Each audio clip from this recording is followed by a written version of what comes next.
You've probably been doing cardio wrong your whole life, and no one ever told you.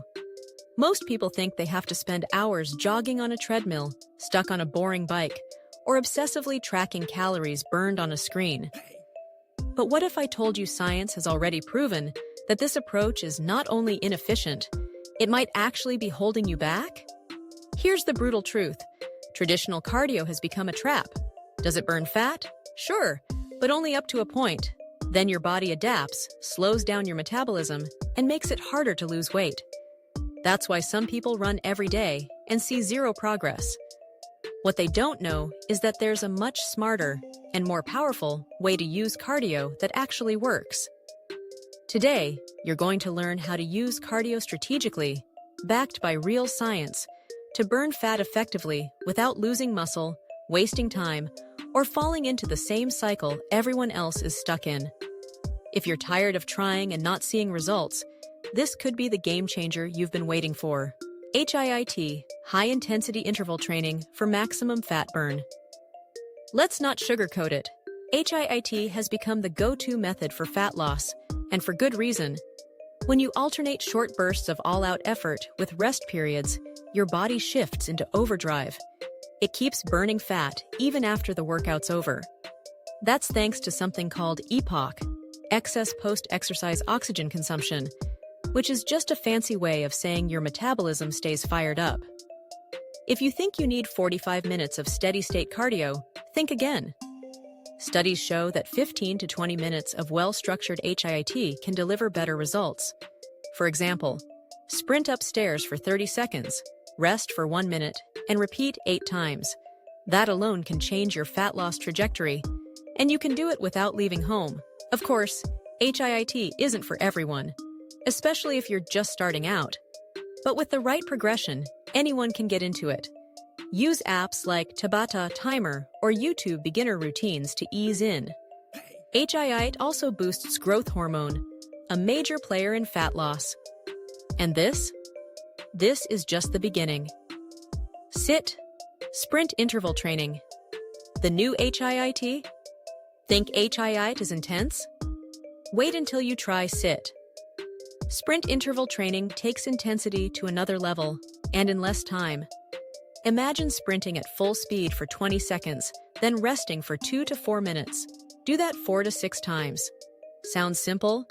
Until your lungs are screaming and your legs feel like jelly. Recent studies yet show SIT can burn a similar amount of fat to long cardio sessions, while also improving insulin sensitivity and heart health. It's a powerful tool, especially for those with limited time.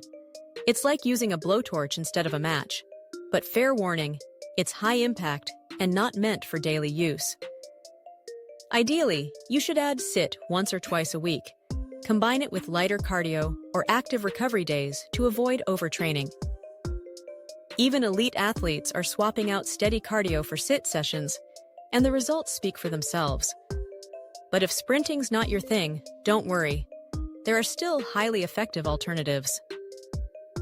Indoor walking challenges, reaching 10,000 steps without leaving home. Not a fan of running or jumping?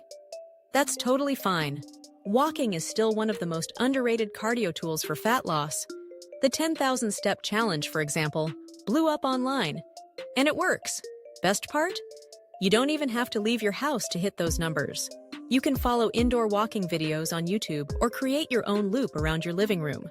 Climb stairs, march in place, dance to music. It all counts.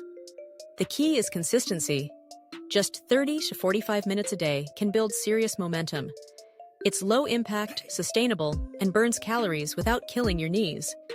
And anyone can do it. No equipment, no gym, just your body and a bit of willpower. It's the perfect entry point for beginners or those recovering from injuries. Think it's too easy? Try doing it for 30 days straight. And if you're looking for something that adds just a bit more challenge, the 12 to 3:30 method. Does it actually work for fat loss? This method went viral, and for good reason. Hop on a treadmill, set the incline to 12%, speed to 3 mph, and walk for 30 minutes. Sounds easy? Try it.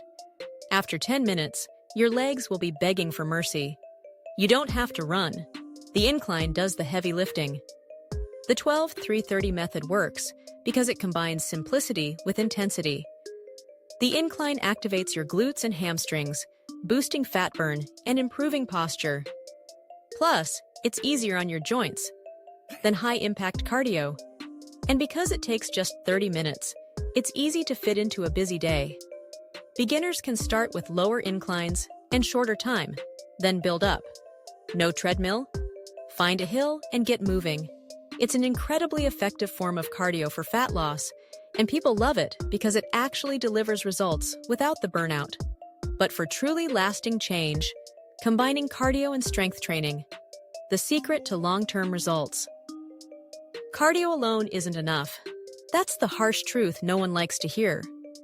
To lose fat and keep it off, you need muscle. Why? Because muscle increases your resting metabolism, meaning you burn more calories even while doing nothing. That's where strength training comes in. A balanced plan includes 3 days of strength training and 2 to 3 days of cardio. You don't need heavy weights. Bodyweight movements like squats, push-ups, and planks are a great start. The goal is to build muscle while improving cardiovascular health. Together, they create a fat-burning machine, and strength gives you that toned, defined look most people want. Cardio gets things started. Strength training keeps the engine running. It's not about choosing one or the other. It's about combining both smartly.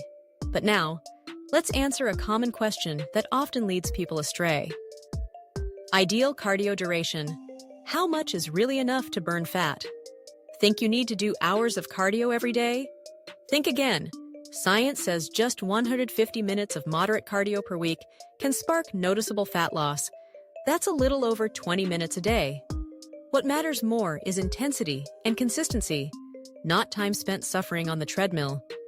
HIIT and the 12-3-30 method are perfect for maximizing fat burn in shorter time frames. Even a brisk daily walk, if done consistently, makes a huge difference. The secret isn't doing more, it's doing smarter. Cardio for fat loss isn't a punishment, it's a strategy. And don't forget, rest is part of the process. Overdoing cardio can actually backfire, leading to fatigue, stress, and even muscle loss. The best results come from a balanced, sustainable routine that works for your lifestyle.